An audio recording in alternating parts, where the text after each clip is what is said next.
से ही बनारस हिंदू विश्वविद्यालय में चल रहा है। ऐसे में उत्तर प्रदेश सरकार नैमिषारण्य में एक नया शोध केंद्र बनाने जा रही है। आपके यहाँ जो केंद्र चल रहा है और जो नए केंद्र की परिकल्पना की बात हो रही है, आप इस विकास को किस रूप में देख रहे हैं? नमस्कार। यह उत्तर प्रदेश सरकार का बहुत सुंदर अच्छा कदम है। काशी हिंदू विश्वविद्यालय में जो वैदिक विज्ञान केंद्र स्थापित हुआ है, वहाँ भी वित्त पोषण जो है वो उत्तर प्रदेश सरकार द्वारा ही है और धर्मार्थ कार्य द्वारा ही वित्त पोषण है। मूलतः वैदिक विज्ञान केंद्र की स्थापना वर्तमान परिप्रेक्ष्य में क्यों आवश्यक है, उस संदर्भ में मैं बताना चाहूँगा। वह हमारे उद्देश्य भी है विश्वविद्यालय में।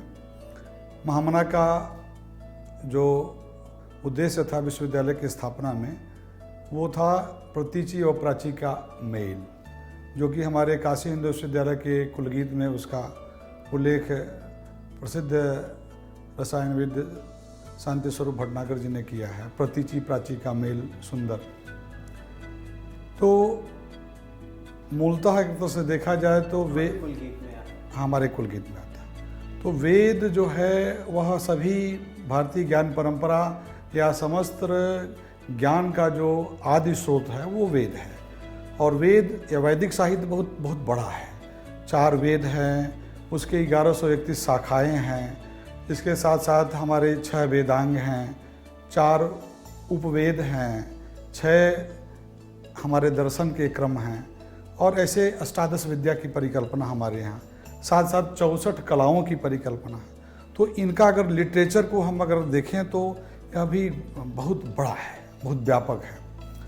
और आज भी भारत ही नहीं विदेशों में भी अनेक संग्रहालयों में, लाइब्रेरियों में हमारी बहुत से लाखों पांडुलिपियाँ हैं, जिन पर सही ढंग से अभी उसका हम लोग पुनरावलोकन या मुद्रण ही अभी तक नहीं हम कर पाए हैं। तो वैदिक विज्ञान केंद्र के माध्यम से जो वेद, वेदांग, उपवेदों में जो प्रयोगधर्मी विज्ञान के जो पक्ष हैं, सबसे पहले तो उसमें अनुसंधान का कार्य किया जाना आवश्यक है।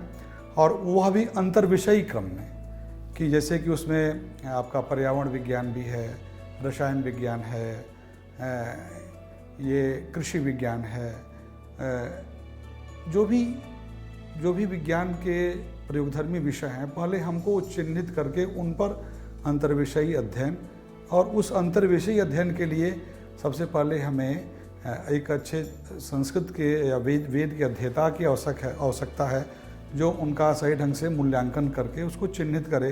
साथ साथ आधुनिक विज्ञान के जो विद्वान हैं, उस दोनों के साथ एक संवाद की आवश्यकता है, संवाद और समन्वय। उसके साथ साथ ही शोध को हम आगे बढ़ावें, फिर कोर्स कंटेंट डेवलप करें।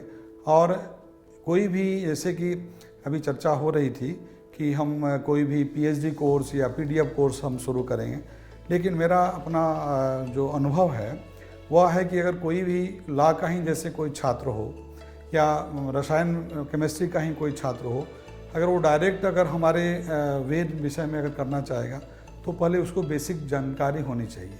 उस बेसिक जानकारी के लिए हमें एक डिप्लोमा, 1 ईयर का डिप्लोमा कम से कम, जिसमें संस्कृत भाषा और साथ साथ रसायन के जो प्राचीन नागार्जुन से लेकर के 10-15 जो ग्रंथ हैं, जो काम किए हैं, ऋषियों ने काम किए हैं, उनको पहले वो उसको समझे, जाने, और तब उसमें वो अप्लाइड रिसर्च के दृष्टि से उसको आगे बढ़ा सकता है। विषय इतना गूढ़ है, पांडुलिपियाँ इतनी क्लिष्ट हैं, जिस तरीके के शोधार्थी आ रहे हैं, हम क्या उम्मीद रखते हैं? क्या ऐसे बच्चों को आज के परिवेश में छांटना, जहाँ सब रोजगार परक शोध कर रहे हैं कि शोध के उपरांत उनकी नौकरी लग जाए, तो ऐसे में ऐसे शोधार्थियों का पाना कितना सुलभ लगता है आपको? नहीं, देखिए, सबसे बड़ी है कि दृष्टि हमारी कैसी है।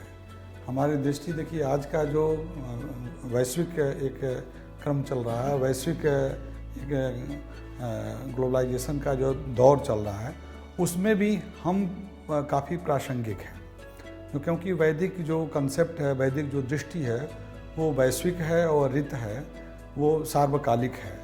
तो उसमें हमको चिन्हित करना होगा कि किन किन क्षेत्रों में हम समाजोपयोगी दृष्टि से हम जा सकते हैं, और उस दृष्टि से कौशल विकास के कोर्स डेवलप करने होंगे और उसको चिन्हांकन करके उसका इम्प्लीमेंट करना होगा, जिससे कि समाज में वैदिक विज्ञान का जो समाजोपयोगी जो दृष्टि है वो स्थापित होगा।